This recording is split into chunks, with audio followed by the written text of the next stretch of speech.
السلام عليكم، كي دايرين؟ اش اخباركم؟ توحشتكم بزاف. مرحبا بكم في قناه بارادي دوغو. نتمنى تكونوا دوزتوا العيد بخير وعلى خير. اليوم غادي نشوف معكم وصفه جديده. غنديروا هاد الحرشه بالحامض وبكريمه ديال الحامض، غير بجوج بيضات، كتجي لذيذه منعشه وسهله جدا في التحضير كما غتشوفوا معايا. الى عجبتكم الوصفه كالعاده ما تنسوش ديروا لايك، ونمشيو على بركه الله نشوفوا المقادير والطريقه. بالنسبه للمقادير غادي نحتاجو جوج بيضات، من الاحسن يكونوا بحراره المطبخ. وغادي ناخذوا العبارات بالكاس ديال العنبه، فعندي هنا كاس الا ربع ديال السكر سنيده، انا درت اقل شويه.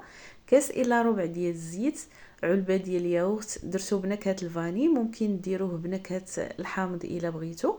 قشور ديال حامضه، و نص كاس ديال الدقيق الابيض، وجوج كيسان ديال سميده رقيقه، وجوج الاكياس من خميره الحلويات ما يعادل 16 غرام، وكيس ديال السكر فاني، وعصير حامضه. انا عطاتني هاد القياس. غادي نكملوا الكاس بالماء، يعني تقريبا واحد الربع حتى لثلث كاس ديال عصير الحامض، وكنكملوه بالماء. كناخذوا اناء، ندير واحد رشيشه ديال الملحه ما نساوهاش، وكنديروا البيض، الفاني، سكر سنيده، ونخلطوا غير بطراب يدوي. نخلطوا مزيان، كنحاولوا نذوبوا هذاك السكر.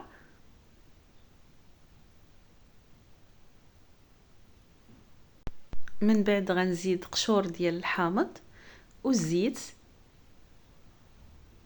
كنضيفوه بشويه بشويه وحنا كنخلطوا.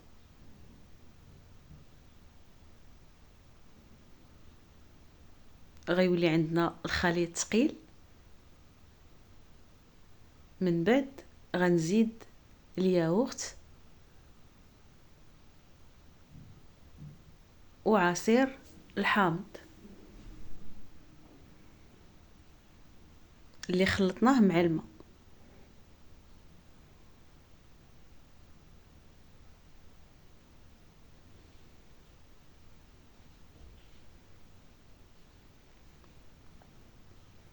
ثم غادي نزيدو سميده رقيقه جوج كيسان، ونص كاس ديال الدقيق الابيض.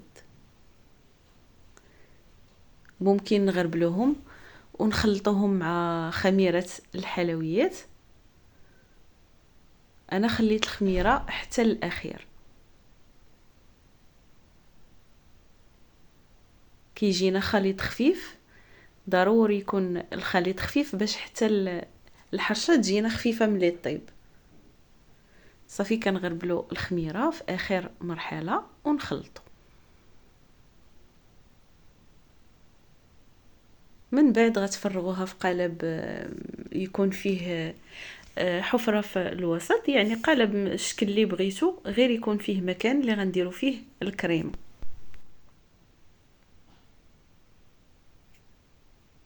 انا خديت القالب دهنته بالزبده ورشيته بالكوك، واخا هو ما كيلصقش، ولكن كيعجبني هذاك اللون ديال الكوك ملي كيطيب، لا في البسبوسه لا الحرشه. وكندهنوه احتياطيا، يعني باش نتاكدوا انه ما غاديش يلصق لينا. صافي هنايا فرغته، ندخلوه للفران اللي يكون سخون من قبل على نار مهيله. انا طيبتها في فرن غازي، شعلت عليها في الاول غير من الاسفل حتى قربت تحمر من الاسفل، وشعلت الفوق وخليتها خدات واحد اللون ذهبي. هي هذه ملي خرجتها من الفران. وغادي نوجدو السيرو اللي غنسقيوها به. عندي كاس ديال العنبه ونص ديال الماء، زدت معلقه كبيره ديال السكر، ممكن ديروا اكثر على حسب الذوق ديالكم، انا ما بغيتش نكثر السكر.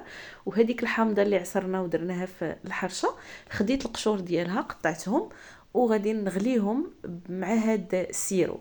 ممكن عوض قشور الحامض ديروا عصير الحامض، انا ما بقاش عندي الحامض فدرت غير قشور. ممكن تزيدوا عصير ديال حامضه واحده اخرى في هاد السيرو الا بغيتوا. صافي غادي بعد ما غلينا السيرو كنحطوا الحرشه في صحن تقديم، وكنسقيوها بهذاك السيرو هو مازال سخون. كنوزعوه عليها كلها.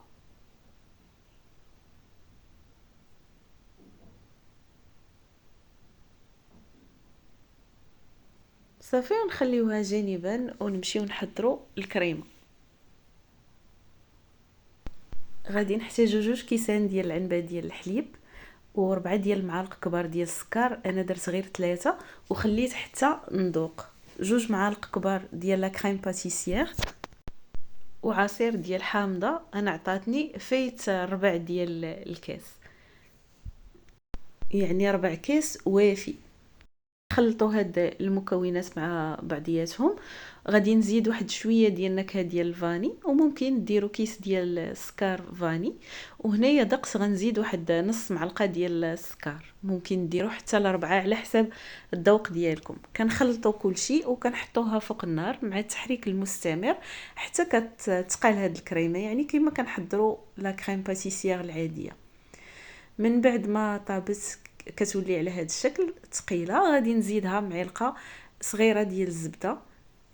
خذوا من الاحسن الزبده من اصل حيواني باش تزيدها واحد المذاق ألذ، وكتولي لينا الكريمه بواحد القوام احسن، يعني كتولي كريميه اكثر.